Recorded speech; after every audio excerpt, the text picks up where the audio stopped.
calm an angry person in 90 seconds or less. How does that actually translate practically? Well, in terms of practice, it's a very counterintuitive, but it's very easy to implement. 2 words.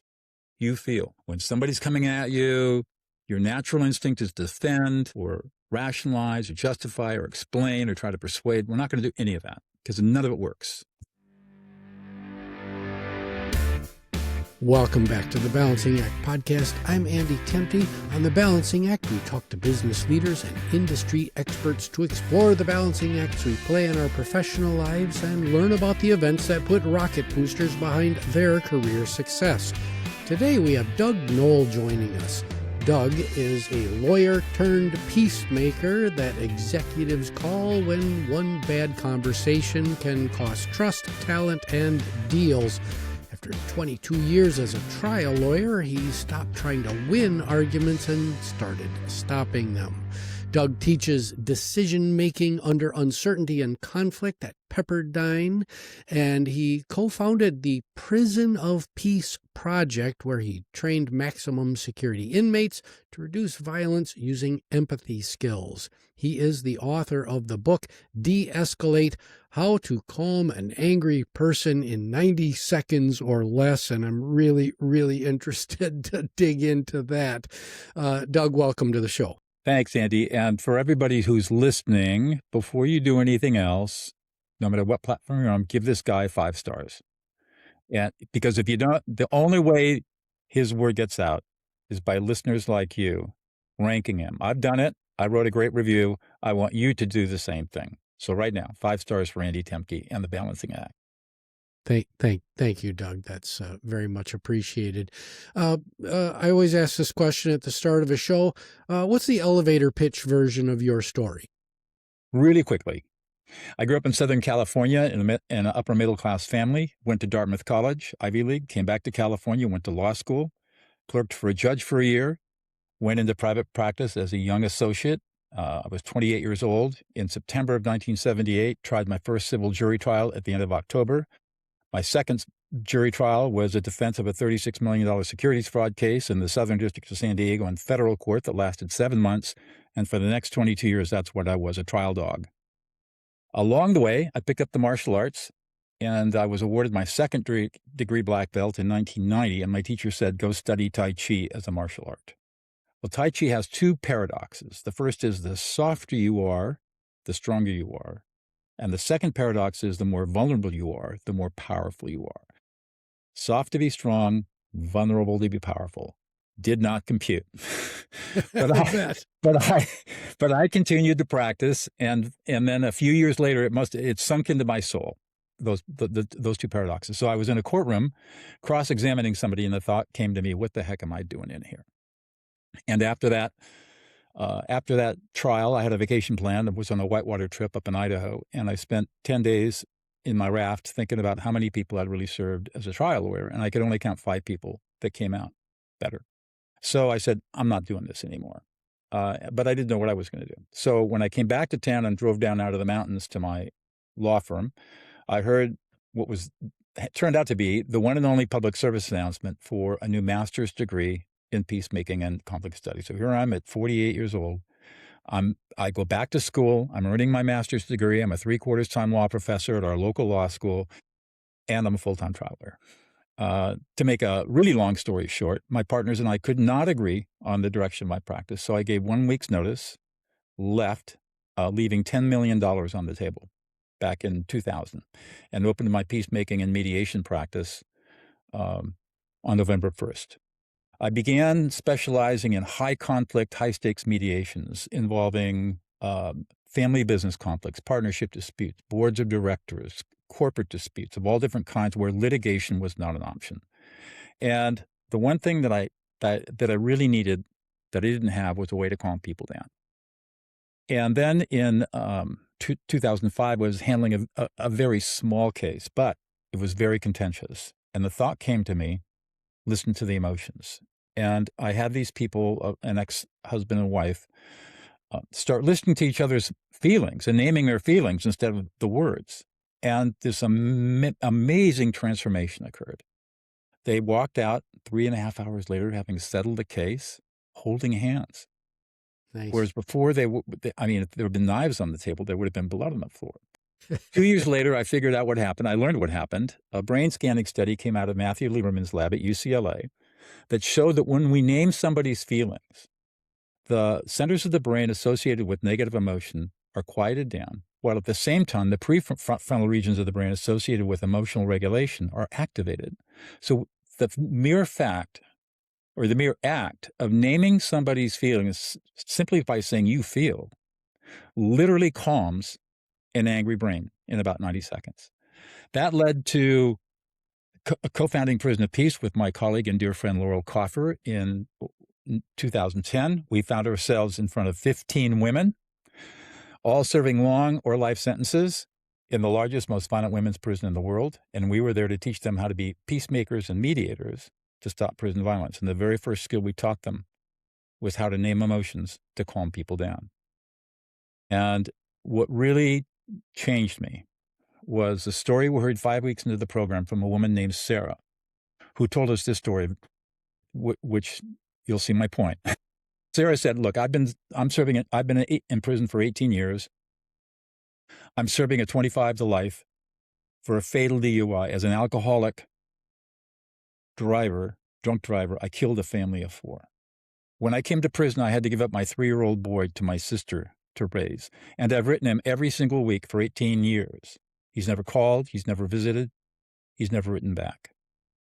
Last week, I decided to write a letter based on what you've been teaching us around naming emotions. And I thought about how he must feel having an imprisoned alcoholic killer as a mother, unloved, abandoned, rejected, angry, humiliated, ashamed.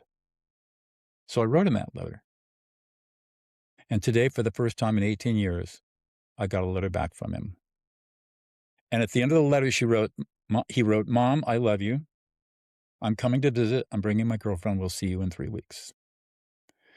And her hand was shaking and she was holding the letter. You could see that it had been crumpled and the ink had run because of the tears. And she had her thumb over the word love, like she was gripping it to make sure it was real and it wouldn't go away. And that's when it hit me, what we're doing. And so the rest of my life has been devoted to teaching people these skills. Well, Doug, that's really powerful, and gosh, that could be an episode right there. I do. Absolutely. You gave us a couple of kind of career accelerant moments, the whitewater rafting trip, et cetera. Is there another moment, just a key pivotal moment for you, a mentor, a conversation, a coach that just put rocket boosters under your career? Unfortunately, no. I was born with a lot of disabilities, and I would say that every single adult I had in my life failed me in one way or another.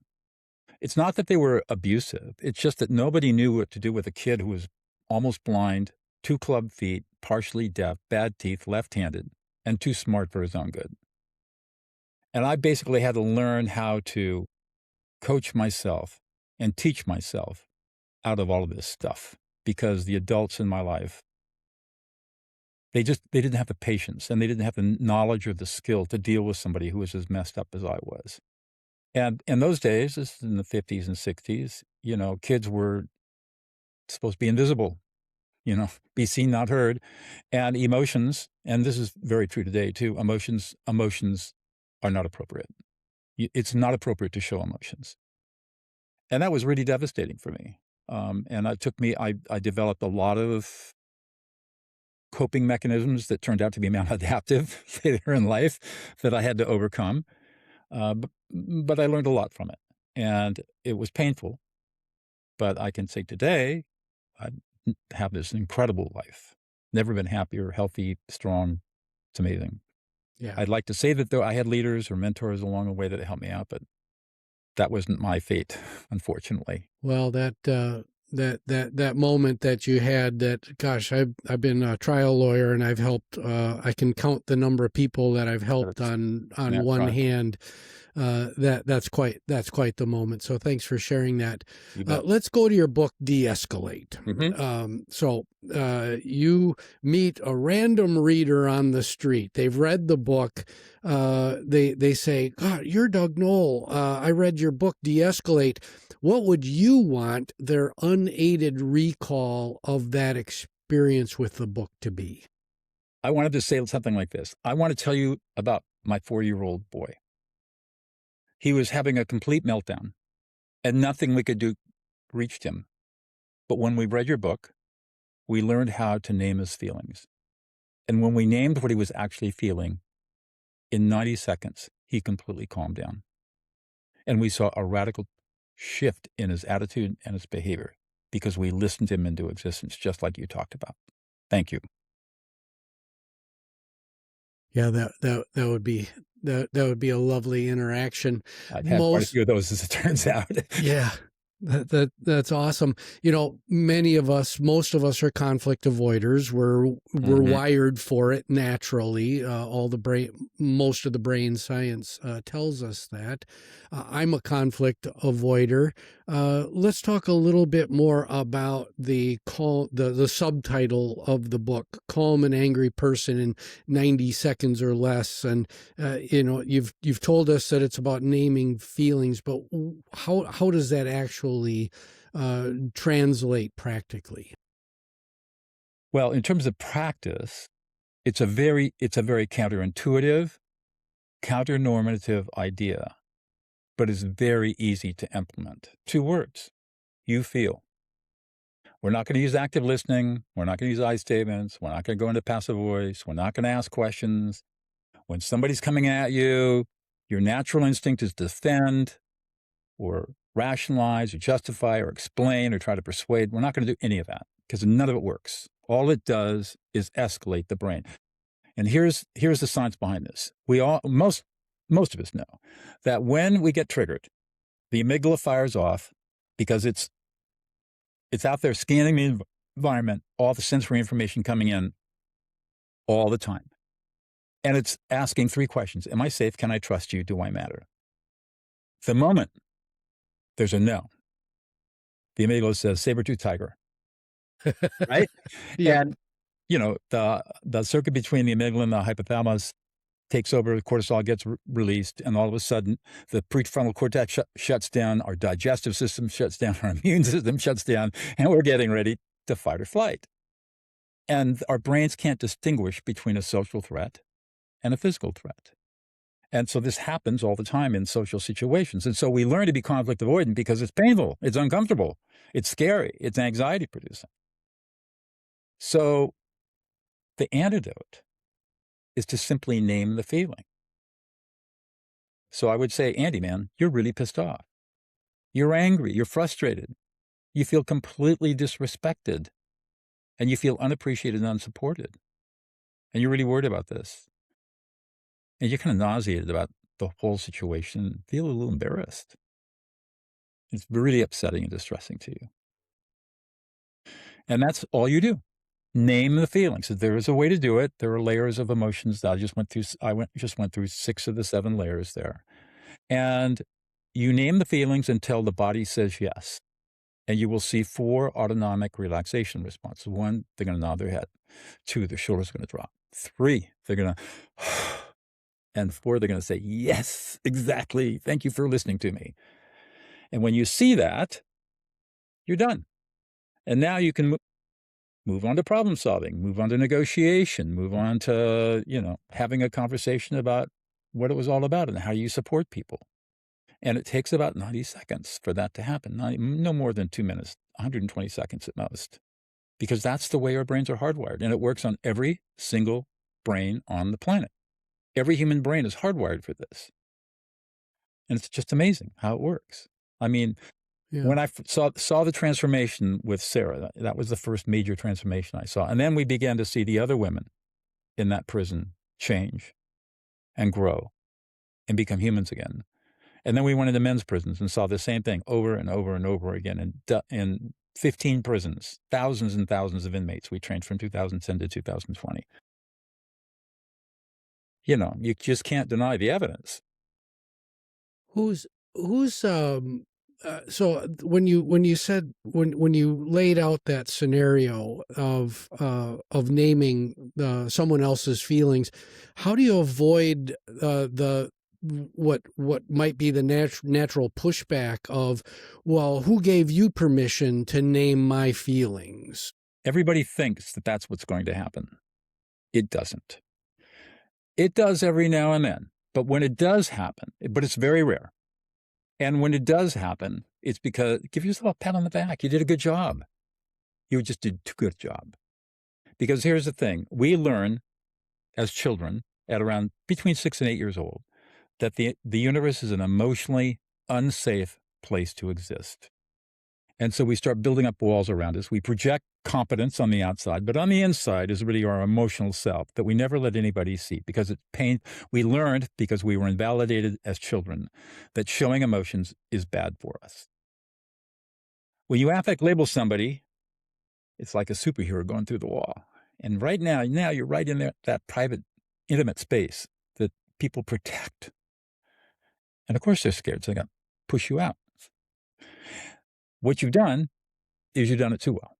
So you got to back off and not say anything, just relax, give it 15 minutes and come back. And next time, make the label conversational, be nuanced, subtle. Man, you're really frustrated. And don't say anything else and just watch and see what happens. I learned this in many mediations long ago. I started using this and I got pretty aggressive with it. And I every now and then I would get some pushback. And then I learned, just stop, relax, it's no big deal. Turn around and come back to it in 10 minutes. That's really frustrating. You're really frustrated. Yeah, it's really frustrating. They don't even know what I'm doing, right? And it's over with. Yeah. So it's a non-issue. There are two other things that people worry about. So I might as well bring up the other objections. The first one is, what if I get it wrong? Well, right. The good news is it doesn't matter. It really doesn't matter if you get the emotion wrong. People are not only not angry at you, they are grateful that you are trying to name their emotions. But even more importantly than that, our brains are exquisitely designed to read other people's emotions quickly and accurately. And this goes back millions of years of evolutionary biology. I took a lot of time to study this. I don't think we have time today to go into all the science, but I'll just to highlight it, we have only had the ability to speak and have language for less than 30,000 years. And that only arose from 230,000 years ago when two genes were mutated in us, that allowed us over 200,000 years to develop the muscles and the nerves, the pharyngeal muscles and nerves, and Wernicke's and Broca's area in our brain to be able to have language that we could hear and speak. How did hominids communicate for millions of years? Emotions. And so we still have that ability. And all we have to do is pay attention to it. And we're never wrong. Never wrong. Very insightful, Doug. We're going to take a really short break, and we'll be right back talking about conflict resolution and difficult conversations. Want to understand money, markets, and the economy to make better financial decisions? I'm Andy Temte. Join me every Saturday morning for Money Lessons with Andrew Temte on YouTube or your favorite podcast streaming service.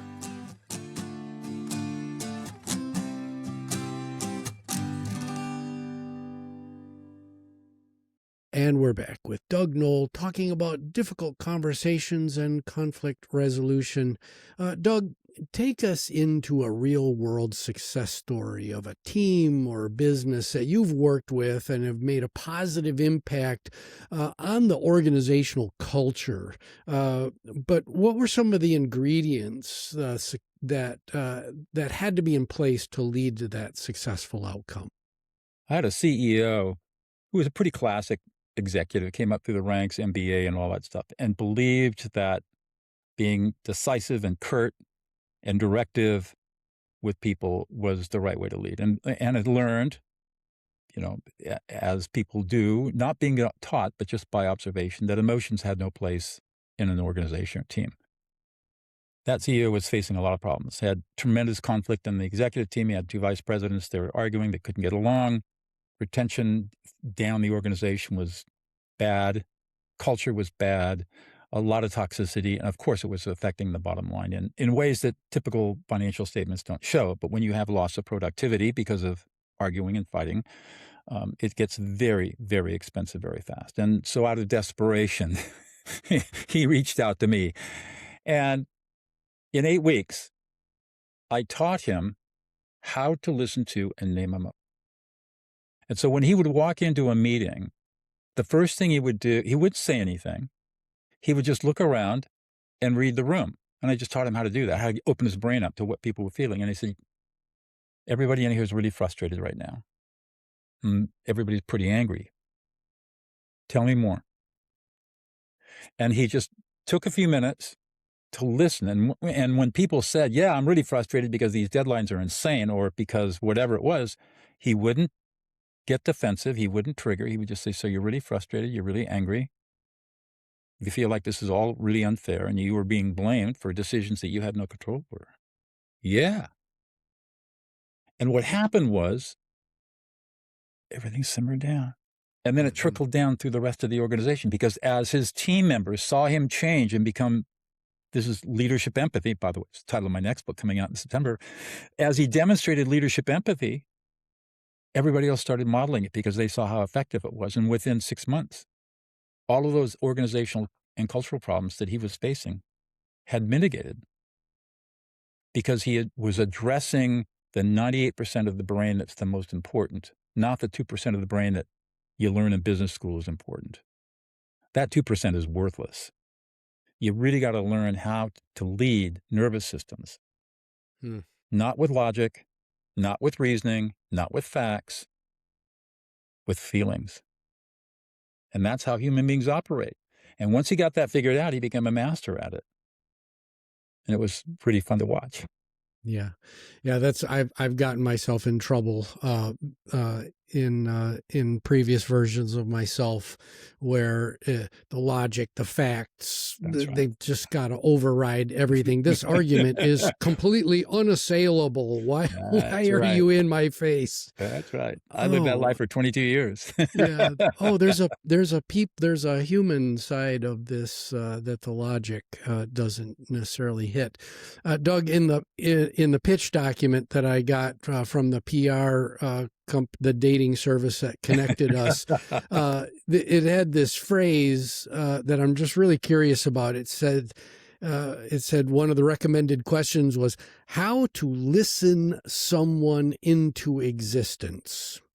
Yeah. What does that mean, and what's its practical application? What it means is that most of us have a deep need to be heard, seen, and understood, and that is rarely, if ever, fulfilled. I came across this idea. I was working in a school district, teaching teachers and administrators how to listen to the students, how to name their feelings and calm them down. And we had gone through a process called a listening circle. And one of the participants was an associate superintendent. She was in her mid-30s. And when we were done, she started crying. So we sat and held present for her until she got herself together. And she said, that's the first time really anybody's ever listened to me in my whole life. I've been invisible for my whole life. And this is the first time somebody listened to me into existence. That's cool. There's my tagline. And it turns out that's true. Most of us go through life and we aren't listened to. We aren't heard at a deep level. So when we listen somebody into existence, what we're doing is we're saying, you're human. I see you. You know, we're choosing humanity over ideology. We're choosing connection over being right. And we're connecting with people at a very deep personal level. And for CEOs, for example, I talk about this a lot. If you want to build trust, loyalty, productivity, psychological safety, this is the only way to do it. There's nothing else that will work other than naming emotions. And when people feel heard and they feel no longer invisible and they feel important, remember the question, can I trust you? Am I safe? Do I matter? You satisfy all of those when you listen to somebody into existence. And you do that by simply saying you feel. It's that simple. And the transformational effects are phenomenal. That's really powerful, Doug. I run this. I've got this new thing that we're doing called Mentorship Moment. It's been about 50 shows or so. I'm going to give you a scenario, hypothetical. This one actually has some realness to it, but I personally had a colleague earlier in my career who once told me that they learn from conflict, and they actively encouraged the senior leaders to aggressively pursue their points with one another. So really kind of similar to the story that you just told. Years later, I learned what I had suspected all along, that none of his reports, who were my colleagues from a different division, none of them liked it or benefited from this behavior. So I put that CEO in front of you right now that says that they learn from conflict and they encourage this aggressive behavior in the boardroom. What do you tell this individual? I'm going to ask some questions first. What were your life experiences that led you to this belief? And then I'm going to ask, how does this belief serve you today? And how does it serve your people? And then I'm going to ask, if you had another tool in your toolbox, I'm not going to tell you to abandon that, but if you had another tool in your toolbox that allowed people to never have a fight or argument again, but to deal with conflict the way it's supposed to be dealt with, which is constructively, would that be of interest to you? And would you like a tool that builds instant loyalty, trust, and safety with every single person you meet so that you become the leader that everyone wants to follow? Are you interested in that? And if the answers are yes, all right, I can show you how to do that. If you're not interested, that's okay. Great advice. Doug, what have we not talked about today that you want to make sure that listeners take away? And in your response, if you can weave in a little bit about your next book, I think that'd be great. Sure. What I teach, as I've said before, is counterintuitive and counternormative. It goes against everything we think we know about listening. And it sounds weird. Here's the thing. It's the way our brains are hardwired. And like so much in neuroscience, how we subjectively experience the world is not what's really going on in our brain at all. It's completely different. Everything I teach is empirical. There is nothing I teach that isn't based on some kind of brain scanning study or hard science that says this is what's really going on. The challenge is overcoming all your cultural conditioning that tells you that this is not right. And take the jump and go out and try it and watch the transformation occur before your eyes. It happens to every single person. And the hardest thing about doing this is not that saying you feel, it's having the courage to say you feel. And once you do it and you overcome that fear and you see the results, you'll never go back. Yeah. I was wondering how long it was going to take us to get to the courage part of this conversation. And that's, thanks for asking about my fifth book. My fifth book is called Empathy Leadership, and it describes all of this in the context of leadership. And the reason that I wrote the book was because I was starting to read a bunch of articles out of Fast Company and Inc. and Forbes and just junk stuff on empathy. And I said, this is all wrong. People clearly do not understand what empathy is. And no wonder leaders don't like it. It's being defined for them incorrectly. And no one has developed a methodology of teaching empathy that can be mastered in less than 8 weeks, that really works without giving up authority, power, or control. And so that's why I wrote the book, to try to set the record straight and show leaders especially that empathy leadership is the only way to lead. And the reason for that is because if leaders can learn this, they can affect thousands of people, millions of people. It's a trickle-down effect. We're mimetic individuals. We mimic our leaders. And so to the degree that a leader can lead with empathy the way I define it and teach it, which is not the way that most people do, can have a profound effect on the world. We won't have any spoilers here. When does the book come out, Doug? It's available for pre-order now anywhere, but the book release date is September 8th, Simon & Schuster. Maybe we'll have to have a subsequent conversation later this year after the book comes out. Doug, you want to have a little fun with some lightning round questions? I'm ready for them. Okay.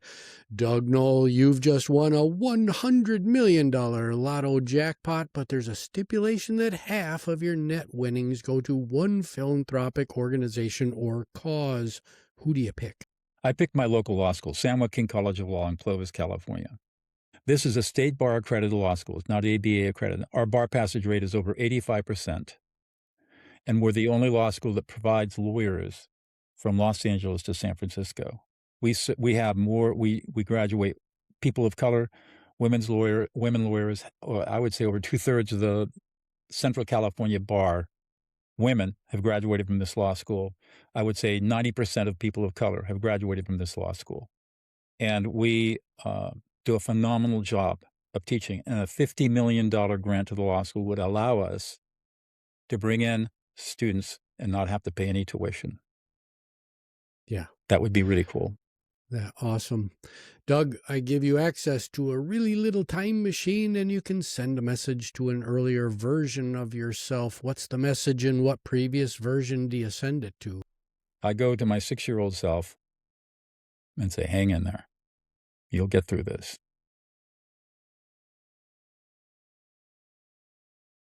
Self, such a pivotal time in all of our lives.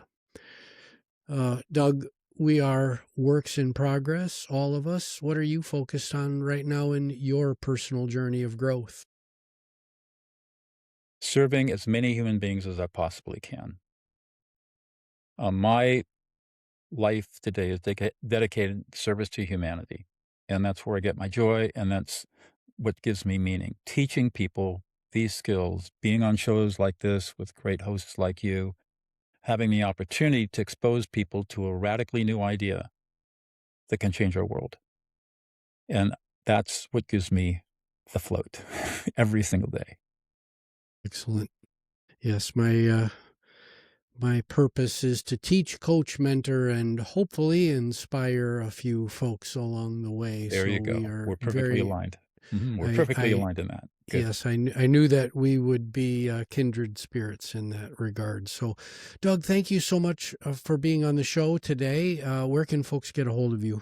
My website is dougnoll.com. Actually, I have a webpage that I put up for everybody. Go to dougnoll.co/balancing act, one word.